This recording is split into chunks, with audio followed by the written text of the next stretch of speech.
नमस्कार, स्वागत है आपका हमारे इस विशेष कार्यक्रम में। लगातार कोरोना से जुड़े अपडेट्स, कोरोना से लोगों की चिंताओं को कैसे दूर किया जाए और क्या इस शहर में हो रहा है, क्या इस देश में हो रहा है, ये सब जानकारी हम आप तक पहुँचाने की कोशिश करते हैं। अब मैं आपकी जिनसे मुलाकात करवाने जा रहा हूँ, कोरोना वॉरियर्स की श्रेणी में सबसे टॉप पर रखा जाना चाहिए। जब मैंने इनसे कहा कि मैं आपको क्या बुलाऊँ, किस पद के नाम से बुलाऊँ, तो उनका सीधा कहना था कि मुझे कोरोना का एक छोटा-मोटा कार्यकर्ता जो कोरोना में अपनी आहुति दे रहा है, वो मान लीजिए। लेकिन हकीकत ये नहीं है। हकीकत ये है कि डॉक्टर रवि डोसी हैं जो इंदौर के अरबिंदो हॉस्पिटल में लगातार कोरोना पेशेंट्स को अपनी सेवाएँ दे रहे हैं। स्वागत है डॉक्टर आपका हमारे इस कार्यक्रम में। नमस्ते। सर, सबसे पहले तो मैं तमाम अपने दर्शक जो इस शो को देख रहे हैं उनकी तरफ से और पूरे शहर की तरफ से मैं आपका शुक्रिया अदा करना चाहता हूँ कि इतने बड़े मिशन पर आप लगे हैं। शहर में जितने पेशेंट्स अरविंदो में आ रहे हैं शायद कहीं नहीं आ रहे हैं और वहाँ पर आप इस ड्यूटी को पूरे समय निभा रहे हैं, कैंपस के अंदर रह रहे हैं, ना दिन है ना रात इसका पता नहीं। हालात कैसे हैं सर इस समय और पेशेंट को किस तरह से मदद कर रहे हैं? सर्वप्रथम तो मैं आपका बहुत आभार मानूंगा कि आपने मुझे आज एक चर्चा के लिए बुलाया। मेरी तरफ से हम पेशेंट्स डेली बेसिस पे जो हमारे पास आ रहे हैं, आज की तारीख में 450 के आसपास मरीज हमारे पास कोरोना और कोरोना संबंध बीमारियों से अभी भर्ती हैं। और आज का ही आंकड़ा देखें तो 57 डिस्चार्ज किए हैं, वहीं पे करीबन 20 भर्ती भी हो गए। तो अभी भी जिस इस लॉकडाउन 3.0 घोषित हो गया है, जो कल से लागू तो हो जाएगा, बट 3.0 में आने के बावजूद अभी भी स्थिति अभी थमने का नाम नहीं ले रही है। हफ्ते 10 दिन अभी भी अपने को सावधानी पूर्वक इसको डील करना बहुत जरूरी है। कितनी अच्छी बात कही है। देखो डॉक्टर ने स्पष्ट आपको बता दिया है कि आने वाले 10 दिन तक लॉकडाउन का पूरा पालन आपको करना चाहिए। बहरहाल क्या लगता है लोगों में जैसा आपने कहा कि कितनी अच्छी बात कही कि 57 पेशेंट आज डिस्चार्ज होकर गए हैं और 20 पेशेंट आए भी हैं, तो ये सिलसिला अभी थोड़े समय तो चलेगा जब तक कि एक चेन ब्रेक नहीं होगी। पर नंबर ऑफ पेशेंट्स अब आने का सिलसिला थोड़ा कम हुआ है, इस बात से सहमत हैं आप?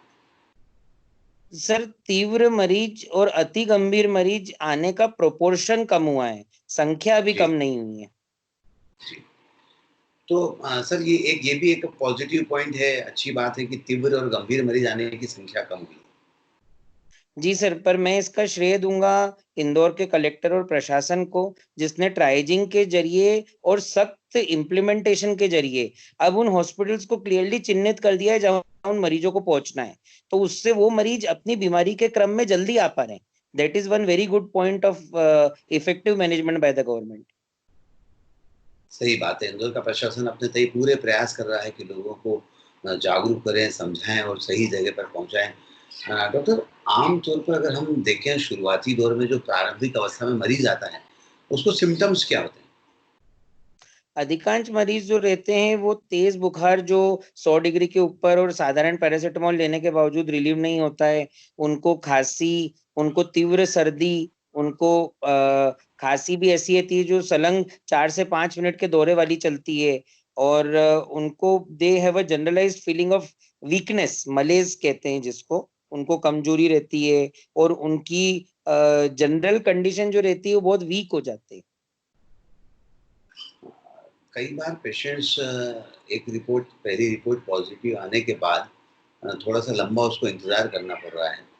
थोड़ा-सा रिपोर्ट्स का मिसमैनेजमेंट था, अब धीरे-धीरे वो सुधार भी रहा है। तो ऐसी स्थिति में पेशेंट्स बिल्कुल ना तो उसको खाँसी है, ना बुखार है, फिर भी हॉस्पिटल में है, तो उनको कोरोना पॉजिटिव पेशेंट से अलग रखा जाता है, साथ ही रखा जाता है? इनिशियली जब पेशेंट हमारे पास आते हैं तो अरविंदो में जो हमारा सिस्टम है, मोडस ऑपरेंडी कहते हैं जिसको, वो ये है कि हम 3 भागों में मरीजों को डिवाइड करते हैं, माइल्ड, मॉडरेट और सीवियर। तो जो माइल्ड वेराइटी या एसिम्प्टोमेटिक वेराइटी जो अपन जिस चीज को रिफर कर रहे हैं, वो यूजुअली वार्ड्स में रहते हैं। उन सभी वार्ड्सों में 6-6 फीट पलंग के अंतर पे रखा जाता है उनको, और सिर्फ पॉजिटिव पेशेंट साथ में रहते हैं। जैसे जैसे पेशेंट नेगेटिव होते जाते हैं या कम तीव्रता की बीमारी उनकी होती जाती है, धीरे धीरे उनकी पोजीशंस चेंज कर दी जाती हैं। जहां तक मॉडरेट और सीरियस केसेस रहते हैं वो आईसीयू सेटअप में रहते हैं, और वो भी अपने नियमों के हिसाब से उनको रखा जाता है। अभी आमतौर पर अगर हम एज फैक्टर की बात करें और जो मरीज आ रहे हैं, तो उसमें उम्र का कोई ऐसा क्राइटेरिया है, लगता है आपको कि इस उम्र से ज़्यादा के लोग आ रहे हैं? सर जनरल बात करें तो सभी उम्र के लोग आ रहे हैं, चाहे बच्चे हो, मतलब हमारा सबसे छोटा बच्चा तो एक नवजात शिशु है जो 2 दिन का है। तो वो उससे लेकर हमारे पास मेरे ख्याल से 95 साल तक के वृद्ध व्यक्ति आए हैं। तो वो स्पेक्ट्रम तो पूरा है। एक दिन में आपके मरीज सुबह, मतलब आपको बचपने से लेकर बुढ़ापे पूरा मंजर दिख जाता है। पर तीव्र मरीजों की श्रेणी में 60 वर्ष के ऊपर वाले मरीज ज्यादा रहते हैं। मतलब जिन लोगों की गंभीरता अगर बीमारी की समझे तो 60 वर्ष के ऊपर के लोग ज़्यादा आ रहे हैं, सीधी बात यही अधिकांश है। और जी। जी, क्या ऐसा ऐसा लगता है कि उन मरीजों में पहले से भी blood pressure, diabetes, sugar, heart संबंधी कोई प्रॉब्लम रही है, उन लोगों को ज़्यादा इफेक्ट हो रहा एक रूटीन ऑब्जर्वेशन देखें सर, तो वैसे भी जो एल्डरली पार्ट 50 से ऊपर की जो वर्ग रहता है, उसमें बीपी, डायबिटीज बहुतायत को रहता ही है। और इस डिजीज में भी ऐसे लोग जो आ रहे हैं उनको ये मिल रहा है। आप ये मान के चलिए कि 30 से 40% मरीज ऐसे हैं जिनको ये बीमारियां रहती हैं। आपका रूटीन क्या रहता है सर? लगभग पूरे टाइम आप ऑक्यूपाइड रहते हैं। सुबह कितनी बजे आप ड्यूटी पर जा पा रहे हैं, हॉस्पिटल पहुंच पा रहे हैं? सर जनरली 8 सवा 8 बजे हमारा जो रूटीन चालू होता है, जो शाम को करीबन 7 8 बजे तक चलता है। अब इसमें अलग अलग पार्ट्स रहते हैं, जैसे क्लिनिकल वर्क रहता है, फिर बहुत सारा एडमिनिस्ट्रेटिव वर्क रहता है। और चूंकि ये एक ऐसी बीमारी है जिसमें बहुत सारे डिपार्टमेंट्स और बहुत सारे डॉक्टर्स, हमारे जूनियर डॉक्टर्स, रेसिडेंट स्टाफ का कोऑर्डिनेशन रहता है, तो बहुत सारा कोऑर्डिनेशन रिलेटेड वर्क भी रहता है। अब ये इसमें आपको कुछ रूल्स का भी फॉलो करना पड़ता है, जिसमें कि आप डेली एक्सपोज नहीं हो सकते हैं। तो 7 डेज के आसपास आप काम करते हैं हाई रिस्क एरियाज में, फिर 14 डेज का एक क्वारंटीन पीरियड होता है। तो वो उस हिसाब से हमारी दिनचर्या अलग रूप रहती है, जो सिचुएशन को डिमांड करती है। और कभी कभी जब आप एकदम मेन एरिया में नहीं रहते हैं, तब भी आप एडमिनिस्ट्रेशन वर्क में या कोऑर्डिनेशन वर्क में पूरी तरह से मतलब बिजी रहते हैं। प्रिकॉशंस की बात करें तो आपकी पूरी टीम को प्रिकॉशंस काफ़ी लेना पड़ती होगी, सेफ्टी मेजर्स को खाली फॉलो करना पड़ता होगा। निश्चित रूप से सर, पीपी किट अति आवश्यक है। उस कैंपस में, रेड जोन हॉस्पिटल में आप मेन एरिया में अगर एंटर होते हैं, तो आपको पीपी किट डॉन करना, आपके नाक और मुंह को N95 मास्क से ढकना, आपके बाल को सर्जिकल कैप से ढकना, आपके ओपन पार्ट्स जो हैं, पर्टिकुलरली आपके हैंड्स जो हैं, उनको ग्लव्स पहन के ढकना, कवर्ड शूज पहनना, चप्पल वगैरह में आप नहीं आ सकते। इस टाइप के बेसिक प्रिकॉशंस रखना बहुत जरूरी होते हैं सर। ये जो प्रिकॉशंस रखना है, ये रेड ज़ोन में या हॉस्पिटल कैंपस में अपने को रखना पड़ती है। आम आदमी की अगर मैं बात करूँ और वो बाहर निकलता है, तो क्या मास्क उसके लिए काफ़ी है? एक घर का बना कपड़े का मास्क, और उससे ज्यादा जरूरी है कफ एटिकेट, मतलब कि खांसते समय साधारण रुमाल का उचित उपयोग। साधारण रुमाल कोरोना को हराने का सबसे बड़ा हथियार है और रहेगा। उसको थोड़ा-सा स्पेसिफ़ाई भी कीजिए। आखिर कोरोना का आपने chain of transmission word use किया था। चेन ऑफ ट्रांसमिशन स्टार्ट कहाँ से होती है? चेन ऑफ ट्रांसमिशन स्टार्ट वहां से होती है जब किसी के नाक और ऊपर के रेस्पिरेटरी ट्रैक्ट में वो वायरस आता है, रेप्लिकेट होता है। आदमी साधारण रूप से छींक में और खांसी में उस वायरस को बाहर अपने ड्रॉपलेट्स में रिलीज करता है। अब अगर मान लीजिए कि आप कफ एटिकेट का उपयोग करें, यानी कि खांसते समय, छींकते समय अगर आप अपने नाक मुंह को ढक लें, आप अपने एल्बोज का या फिर अपने मुड़े हुए कोहनी का इस्तेमाल करें अपने नाक और मुंह को ढकने के लिए, तो चेन ऑफ ट्रांसमिशन वहीं टूट जाता है। आपके नाक और आपके रेस्पिरेटरी ट्रैक्ट में जो वायरस है वो वातावरण में जा नहीं पाएगा। और उससे अपन धीरे धीरे, अगर मेजोरिटी ऑफ द पीपल भी ये फॉलो करने लग जाएंगे, तो ऑटोमेटिकली चेन ऑफ ट्रांसमिशन टूट जाएगा। कई सारे पेशेंट्स जो हॉस्पिटल में पॉज़िटिव होने के बाद एडमिट होते हैं, तो दूसरी रिपोर्ट उसकी कितने दिनों बाद करते हैं? क्या 14 दिनों बाद या और भी? सर प्रोटोकॉल, जो स्टैंडर्ड प्रोटोकॉल जो हमको हम फॉलो करते हैं। डे 0 पे तो मान लीजिए रिपोर्ट पॉजिटिव आई, डे 14 पे डिस्चार्ज से पहले उनका पहला टेस्ट होता है और उसके 24 घंटे बाद डे 15 पे दूसरा टेस्ट होता है।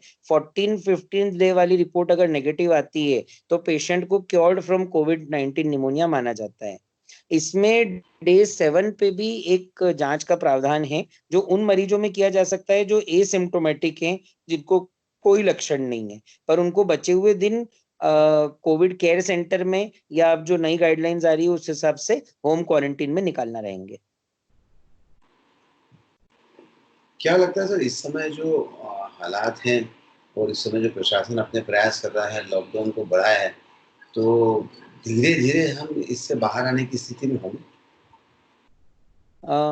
सर निश्चित रूप से उम्मीद की किरण बहुत जाग रही है, क्योंकि आप जागरूकता का असर बहुत क्लियर रूप से देख सकते हैं सर। मतलब आप ये समझिए कि अस्पताल का बड़े से बड़ा, मामूली से मामूली सा, नए से नया और पुराने से पुराना कर्मचारी भी जो पहले तत्परता से नियमों का पालन नहीं करता था, आप उनको अब पालन करते देख सकते हैं। अपने बेसिक सी चीजें, जैसे इंदौर में कचरा गाड़ी कचरा तब तक नहीं ले रही जब तक आप मास्क पहन के नहीं आ रहे हो। तो ये जो चीजें हैं धीरे-धीरे जैसे-जैसे ये जागरूकता फैलती जा रही है, मेरा मानना है कि हफ्ते से 10 दिन से ज़्यादा का समय इंदौर में नहीं लगेगा इस बीमारी के ऊपर एक लॉजिकल कंट्रोल पाने के लिए। पर हाँ, स्पोरेडिक रूप में, थोड़े-थोड़े रूप में तो ये बीमारी शायद कुछ हफ्तों या महीनों तक अपने को अभी फेस करना पड़ेगी। क्या बात है सर, बहुत अच्छी बात कही है और आपने इतनी पॉजिटिव बात कही है कि जो लोग इस शो को देखेंगे, निश्चित तौर पर वे भी नियमों का पालन करेंगे, जो गाइडलाइन गवर्नमेंट ने बनाई है, हेल्थ डिपार्टमेंट ने बनाई है, उसका भी पालन करेंगे। अ, इस शो को ख़त्म तो नहीं करना चाहता, लेकिन मुझे पता है कि आप सुबह 8 बजे से शाम को 8-9 बजे तक काम करते हैं, उसके बाद अपने आप को पूरा सैनिटाइज़ करने से मेरा मतलब कि नहाना, धोना, अ, पूरा किट उतारना एक बहुत बड़ा डिफ़िकल्ट टास्क है। किट को भी पूरे दिन पहने रहना है, दिन में 2 बार 3 बार बदलना, वो भी एक दिक्कत का काम होता है। तो मैं चाहता हूँ कि अब आप आराम करें, लेकिन मैं तमाम सारे अपने दर्शकों की तरफ से आपका शुक्रिया अदा करता हूँ। एक बार फिर आप जैसे कोरोना वायरस वॉरियर्स को मैं सलाम करता हूँ, सैल्यूट करता हूँ कि आपने हमें समय दिया और साथ ही आप जो काम कर रहे हैं, निश्चित तौर पर इंदौर शहर हमेशा आपको लेकर गौरवान्वित रहेगा। हमसे बातचीत करने के लिए बहुत-बहुत धन्यवाद। बहुत-बहुत आभार।